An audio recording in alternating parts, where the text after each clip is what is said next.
escreveu Marcos. Amém? Evangelho segundo escreveu Marcos, capítulo 12, e nós vamos ler a partir do versículo 28 até o 34.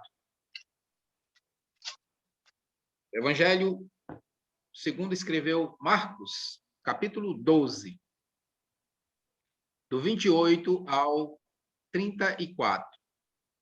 Amém? Então, diz assim a palavra do Senhor.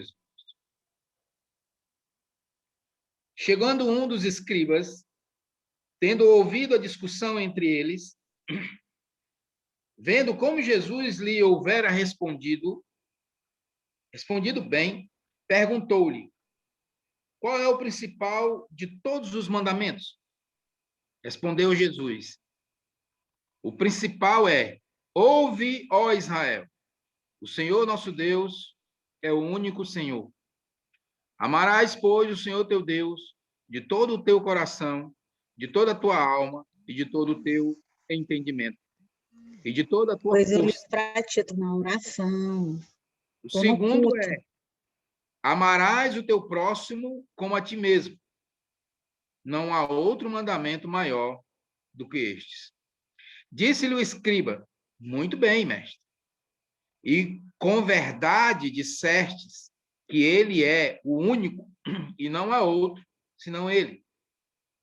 E que amar a Deus de todo o coração e de todo o entendimento e de toda a força, e amar o próximo como a si mesmo, exerce a todos os holocaustos e sacrifícios.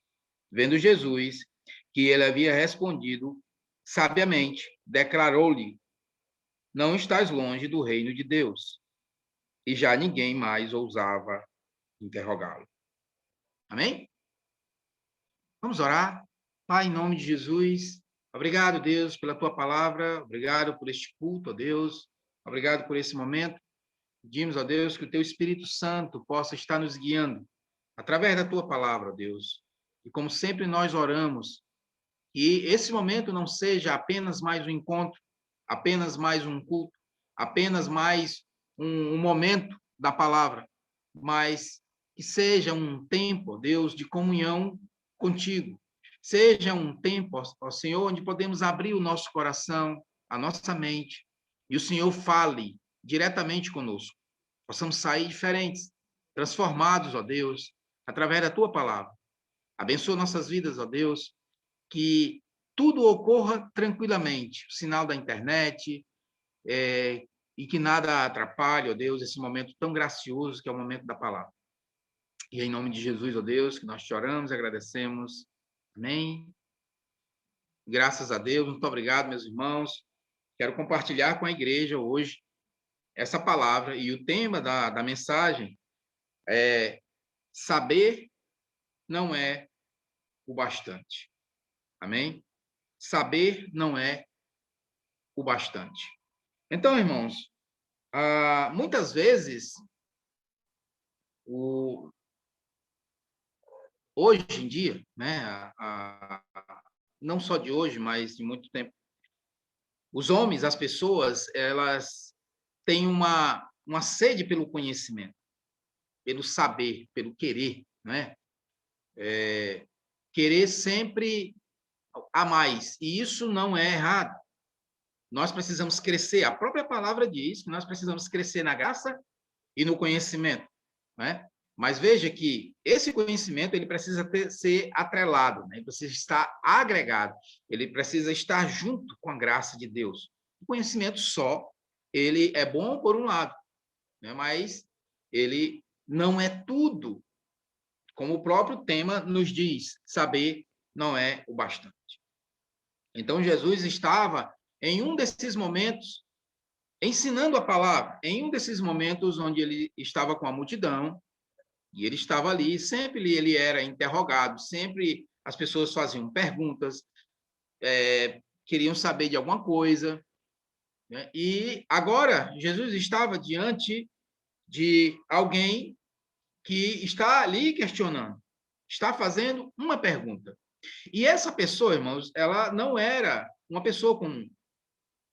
Ele não era alguém que estava ali por acaso. era alguém que estava ali com um propósito. E o propósito era questionar. E olha, irmãos, não é que ele não soubesse, não é que ele não entendesse. Ele queria saber qual era a resposta de Jesus. Ele já sabia. Mas ele queria saber como Jesus iria responder. E eu digo para a igreja hoje, isso serve muito para nós, irmãos. Olha, nós precisamos, como povo de Deus, como servo de Deus, conhecer o Evangelho, conhecer a palavra de Deus. Irmãos, quando nós saímos nas ruas, quando nós estamos em qualquer lugar que você possa imaginar, alguém irá questionar sobre a nossa fé, alguém irá questionar sobre a palavra de Deus, alguém irá questionar. E nós precisamos estar pronto, a palavra diz. Nós precisamos estar pronto para dar respostas àqueles que perguntam, para dar respostas àqueles que estão nos interrogando. Então, veja bem aí, irmãos. A partir do versículo 28 que nós lemos, do nosso capítulo 12 de Marcos, a palavra diz: chegando um dos escribas. Ora, quem era o escriba? O escriba não era uma pessoa qualquer. Era um homem culto, era um estudioso da lei, era um intérprete da lei, era um escritor da lei. Era alguém responsável por transcrever a lei. Ele fazia os manuscritos, ele fazia cópias, ele era um copista da lei. E não somente isso, ele não só copiava, ele não só escrevia, ele também interpretava. Ele era intérprete, era alguém que entendia, era alguém que sabia. Veja também, irmãos, que essa chegada próxima a Jesus não foi por acaso, foi intencional. Se você diz que é crente, se você diz que é um pastor, se você diz que é um missionário, um evangelista, então isso tem um peso muito maior, porque as pessoas elas vão se dirigir a você, vão se dirigir a nós, na medida do seu conhecimento. Por isso, irmãos, a importância de nós estarmos alicerçados na palavra, conhecimento da palavra. Veja que esse homem, ele já pega um gancho, ele já vem acompanhando de um outro raciocínio que Jesus teve, de um outro questionamento. Aí, ele diz, chegando um dos escribas, tendo ouvido a discussão entre eles. Que discussão era essa, irmãos?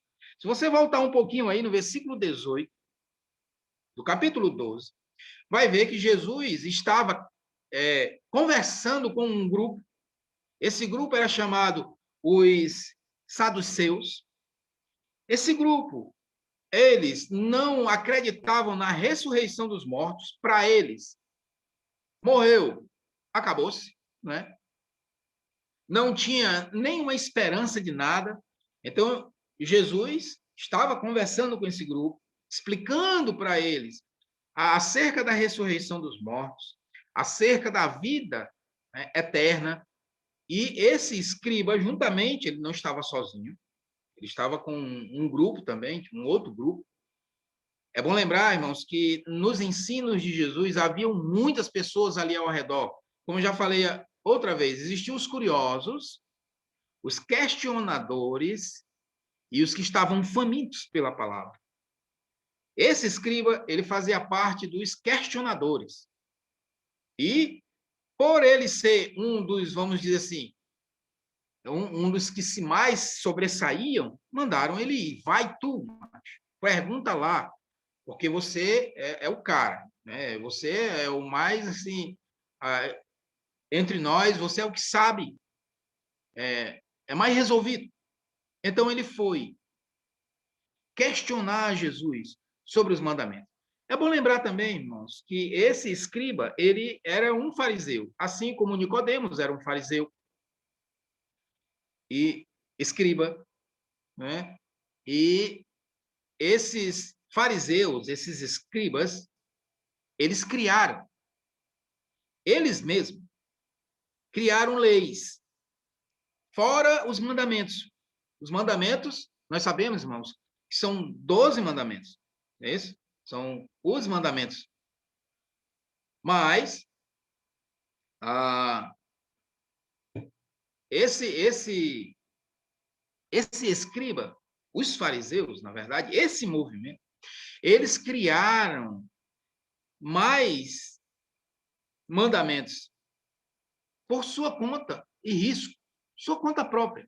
Então, esse movimento, eles tinham 613 mandamentos que eles cumpriam ou procuravam cumprir ao pé da letra.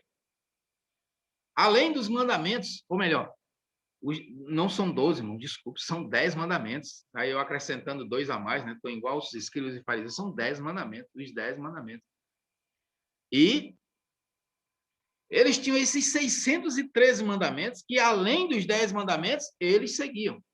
Por isso a pergunta que não quer calar.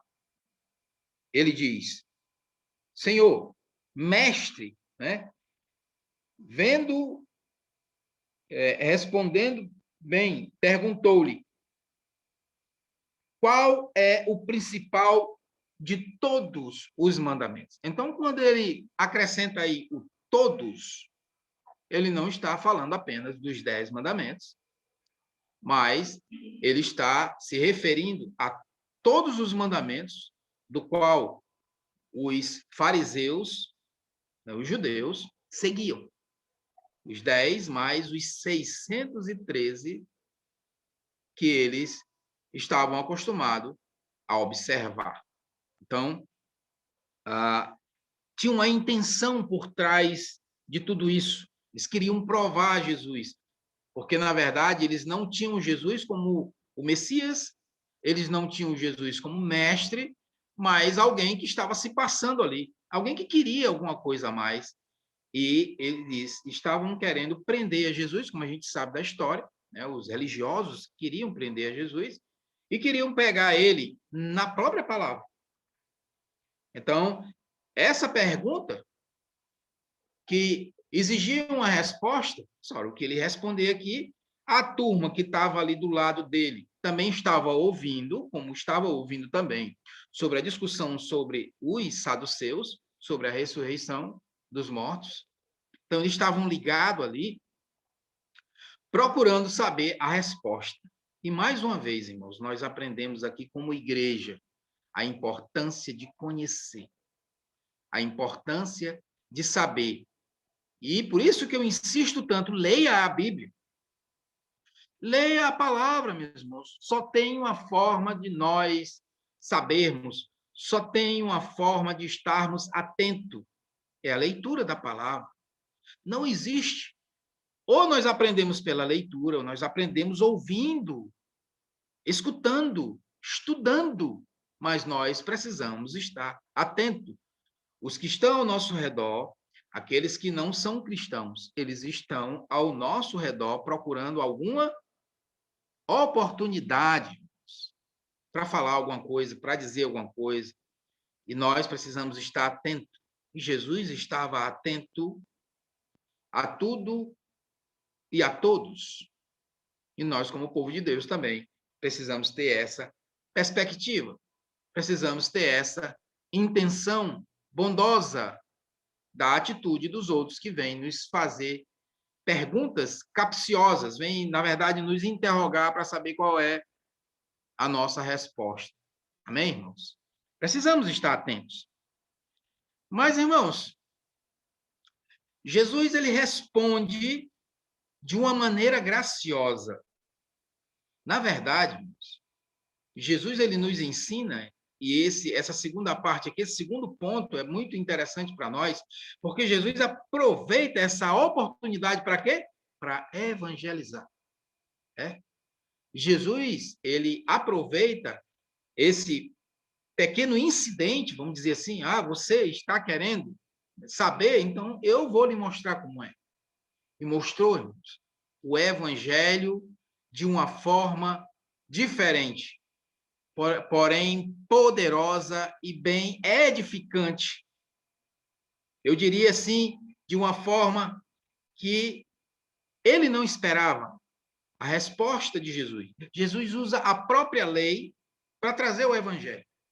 Jesus usa a lei que eles tanto zelam, né? Que eles tanto querem. E aí Jesus vai falar sobre o quê? Sobre o amor. E é essa palavra que o cristão precisa ter em mente. É essa palavra que eu e você precisamos ter pronta, é o amor. Nós precisamos evangelizar com amor, falar do amor de Deus, falar da graça de Deus, falar que Deus amou o mundo, falar que o Senhor é bom. Depois a gente fala sobre o juízo, depois a gente fala sobre outras coisas, mas em primeiro lugar, nós precisamos transmitir o amor de Deus através do evangelho de Cristo. Amém, irmãos? Então, Jesus usa Deuteronômio capítulo 6, quando ele fala aí no versículo 29, olha só, ele diz: respondeu-lhe Jesus, o principal é: ouve, ó Israel, o Senhor nosso Deus é o único Senhor. Está lá em Deuteronômio capítulo 6, versículo 4 e 5. Ele diz: ouve, ó Israel, o Senhor nosso Deus é o único Senhor. Amarás, pois, o Senhor teu Deus de todo o teu coração, de toda a tua alma e de todo o teu entendimento e de toda a tua força. Jesus ataca na fragilidade dele. Por quê, irmãos? Porque isso aí eram as primeiras palavras que ainda criança eles aprendiam. Que Israel, que Jesus, ou melhor, que Deus era o único Senhor. E esse amor que nós, que eles teriam que ter por Deus, era sobre todas as coisas, era de todo o coração, era de todo o desapego. Então, Jesus trabalha exatamente sobre o amor a Deus, amar a Deus sobre todas as coisas, amar a Deus em prioridade, como nós falamos no domingo, amar a Deus em primeiro lugar. Ele diz: esse é o primeiro mandamento e o mais importante, é o principal mandamento. Irmãos, os judeus, eles tinham que repetir esse mandamento, essas palavras, tanto no começo do dia como no final do dia. Isso aí eles fazem ainda hoje. Até hoje o judeu, ele traz essa tradição, ele tem esse costume de falar essa palavra tanto no início do dia como no final do dia. O amor a Deus, amar a Deus com toda a nossa força, com todo o nosso entendimento, com todo o nosso coração, com tudo o que nós somos. E ele disse, e o segundo é, versículo 31. E aí ele usa o que? Levítico, capítulo 19, versículo 18. Quando ele diz, amará o teu próximo como a ti mesmo.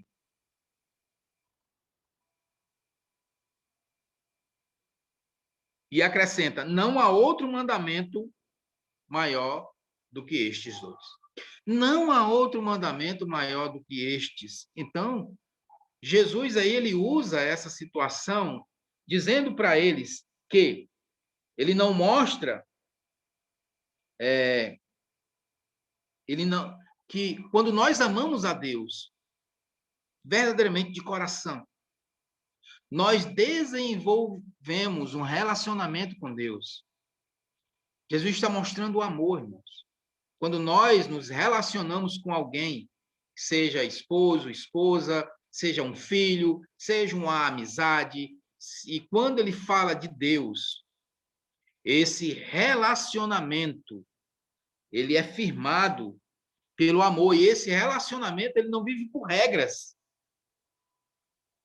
Os 613 mandamentos e mais os 10 mandamentos que ele seguiu, tudo isso eram regras, precisavam ser observadas, que precisavam ser cumpridas. E Jesus mostra que nós, como servos de Deus, que amamos a Deus de coração, nós amamos o nosso próximo, não através de regras, mas desenvolvemos um relacionamento de amor com Deus. E quando desenvolvemos esse relacionamento de amor com Deus, torna possível ter um relacionamento com o outro. Então, amar o outro é algo fascinante. Amar o outro vai ser algo muito bom, muito tranquilo, irmãos. Porque eu entendi o que é o amor de Deus através dos mandamentos e não através de regras que eu tenho que amar, que eu tenho que fazer. Não. É um relacionamento que eu desenvolvo com Deus e a partir desse relacionamento que eu desenvolvi com Deus, amando-o de todo o coração, com toda a minha força, com todo o meu entendimento, então eu começo a amar também o meu próximo. Isso é consequência. É um relacionamento a partir do coração e da graça de Deus. Amém, irmãos? Veja como Jesus trabalha. Veja como ele mostra esse evangelho simples, prático, gracioso, maravilhoso. E aí, irmãos, o que acontece com esse escriba, com esse doutor da lei, com esse culto, com esse homem erudito que conhecia tudo? Ele achava que Jesus ia dar uma resposta seca, ou ele ia usar algum tipo de regra, ou ele ia fazer qualquer outro tipo de situação. Aquele homem, eles, naquele momento, ao ouvir os ensinamentos de Jesus, ele já está prostrado. Não prostrado no sentido de ajoelhado, mas o seu coração, na verdade, ele já está caído diante de Deus. Ele está o observando agora com outro olhar. Não é um olhar de crítica, não é o olhar oposto. Aquele homem não está olhando mais para Jesus como o grande mestre ou o professor que está ali. Ele está olhando para Jesus como o Messias, como a grande dádiva de Deus. Ele sente isso no seu coração. A palavra nos mostra que no versículo, a partir do versículo 32, acompanhe conosco. Olha a resposta do escriba. Ele diz: disse-lhe o escriba, muito bem, mestre, e com verdade dissestes que ele é o único, e não há outro senão ele. Versículo 33.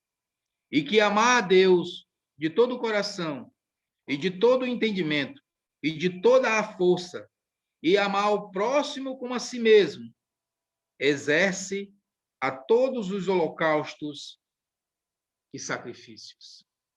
Nós vemos aí a expressão de alguém que, sendo conhecedor da lei, tendo todo o conhecimento, agora a ficha cai. As palavras de Jesus fez com que ele amadurecesse no seu próprio entendimento. Jesus estava usando o conhecimento que ele tinha, o conhecimento superficial, trazendo agora para um conhecimento muito mais claro, muito mais espiritual, algo bondoso na sua vida.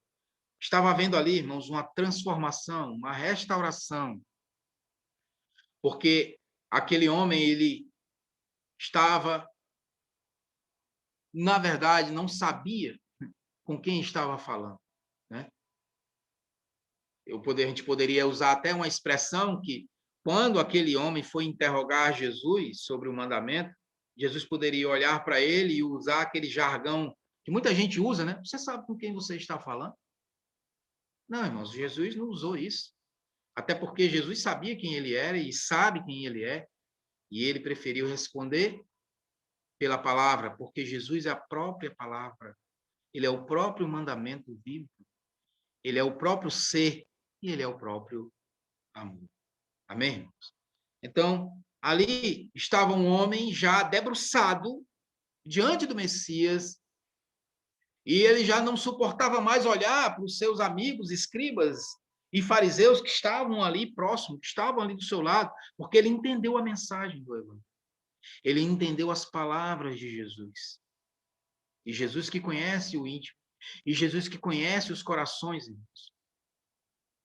Ele olhou para aquele homem e viu toda aquela situação. E qual foi a resposta de Jesus aí no versículo 34?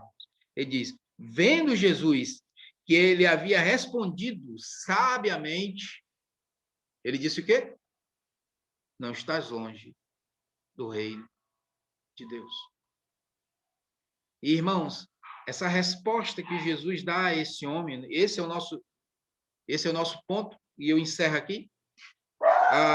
A resposta que Jesus dá a esse homem, infelizmente, é a resposta que muitos têm, que, apesar de estar na igreja, apesar de ser criado na igreja, apesar, irmãos, de todo o conhecimento sobre a palavra, apesar de andar com Jesus, essas pessoas, elas não estão longe, mas também não estão. Mas também não, ainda não estão, ainda não fazem parte. Jesus disse: você não está longe, mas você ainda não faz parte. Você ainda não é dos nossos, mas falta pouco. E nós entendemos, irmãos, que verdadeiramente para muitos falta pouco. Eles não estão longe, mas precisam tomar uma decisão. Eles precisam de atitudes. Eles precisam tornar esse conhecimento que eles têm em realidade. Aquela palavra que Tiago diz: tornai-vos, pois, praticantes da palavra e não somente ouvintes, enganando-vos a vós outros. Pessoas que não estão longe do reino de Deus, mas ainda não estão lá.